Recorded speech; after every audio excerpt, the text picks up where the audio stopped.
মানুষের বিপদ কখন আসে বন্ধুরা বলে আসে না। তো এই গাড়িটা দেখতে পাচ্ছ কীভাবে ডিফেন্সেল কেটে ট্যাপ লাইন বেরিয়ে গেছে, তোমাদেরকে দেখাচ্ছি চলো।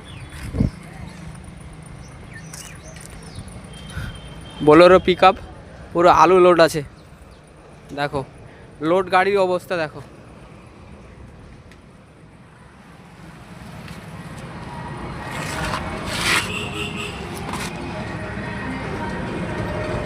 মেন বোল্ট কেটে সেদিকে কেটে দেখো ডিফেন্সেল বেরিয়ে গেছে, সেই সামনে মুখের দিকে দেখো, আর ডিফেন্সেল খাড়া হয়ে গেছে দিয়ে স্যাপ লাইনটা মানে উঠানি মেন রাস্তাতে উঠার সময়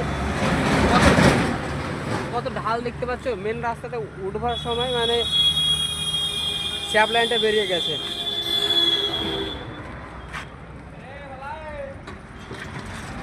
দেখো ডিফেন্সেল কেটে বি বোল্ট কেটে গেছে পুরো দিয়ে, ঢালের মুখে একদম গাড়িটা আছে।